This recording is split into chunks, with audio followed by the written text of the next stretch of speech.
This is Coyote News. A USD softball player pitches her way into the record books. And a track and field athlete vaults to one of the top heights in the nation.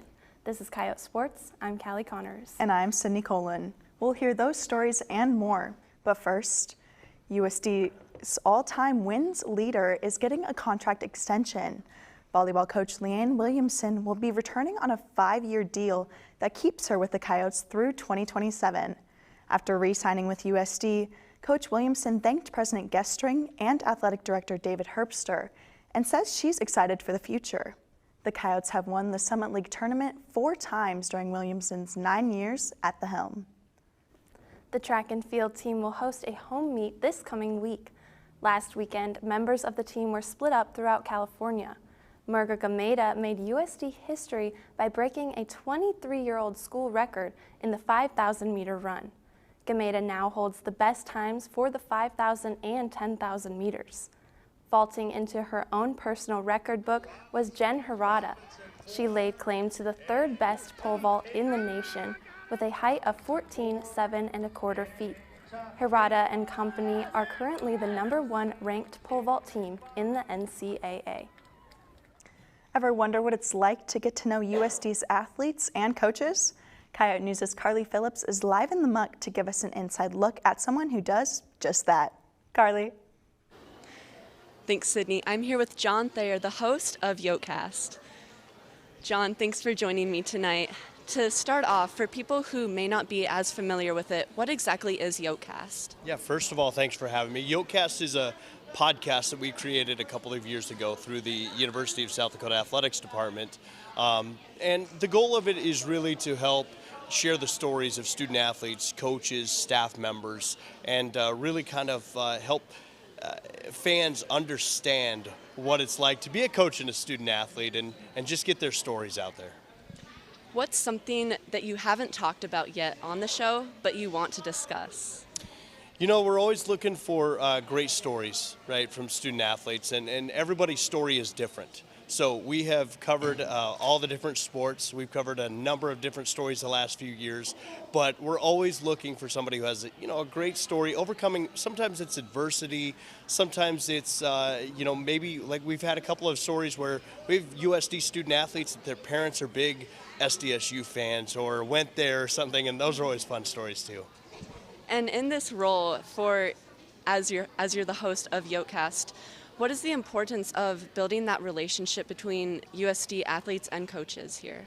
Yeah, I think it's very important, not only for me to have that relationship, but for our fans to really understand the student athletes that they're cheering for, right, and the coaches that they are supporting and some of that. It just helps, especially in a community like Vermilion, and USD is a small community, but it really helps kind of form that family atmosphere, if you will, and sometimes we have, fans that are from a ways away from here, and some are close by, but they are able to connect with student athletes and coaches on a different level. And when people tune in, what do you think they want to hear about most? Kind of depends, but some sports are certainly more popular than other sports. Some stories are just going to be more popular. But at the end of the day, I think that when our fans tune in, they want to be able to understand what student athletes go through. Right? Like being a student athlete is not an easy situation because you're constantly in meetings and practices in addition to doing schoolwork and some of that. So I think they want to understand all of the stuff that goes on outside of what they see on the competition field, whether it's a field, the pool, the track, wherever it may be. John, thank you so much. Yeah, thanks for having me. Yotecast's newest show will be available tomorrow at noon. For Coyote News, I'm Carly Phillips. Thanks, Carly. The Yotecast is available on the Go Yotes website and most podcast platforms.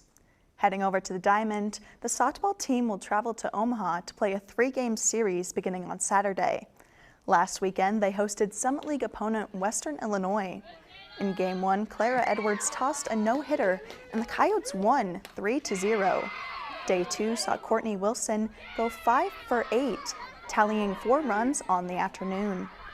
Alicia Saenz made her mark on the weekend, boosting the Coyotes to a Game 3 victory by driving in 7 runs.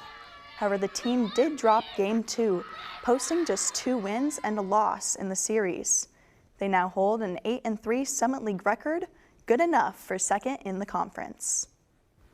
Following her weekend performance, Clara Edwards has been named the Summit League Pitcher of the Week. She threw USD's first no-hitter since 2009 against Western Illinois. She went 2-0 on the weekend and helped her team on offense, where she tallied more RBIs than runs allowed. This is Edwards' first Pitcher of the Week award this season. She won 3 a year ago. Another international trip is in store for the women's basketball team. This past week, it was announced the team is going to compete in the Bahamas at the Bad Boy Mowers Battle for Atlantis tournament. The event is regarded as one of the top early season tournaments, usually attracting ranked teams. This will be USD's second appearance in the event. The Coyotes competed in 2020 at the Crossover Classic held in Sioux Falls, where they played South Carolina and Gonzaga. The teams joining USD at the event have yet to be announced. Well, it's our last sports poll of the semester. So we asked our followers to look to the future. In a tweet, we asked what sport they wanted to see added at USD. We asked and you responded, and it looks like a lot of our followers said lacrosse, hockey, and wrestling also. Taking a look at some more tweets, it looks like gymnastics and a lot of baseball, actually. Baseball. Looks like we got some great suggestions from that. And that's it for Coyote Sports for the semester. Be sure to follow us on social media to stay up to date on the latest happenings of USD athletics. When we come back, we ask students what they're looking forward to in the summer. Stay with us.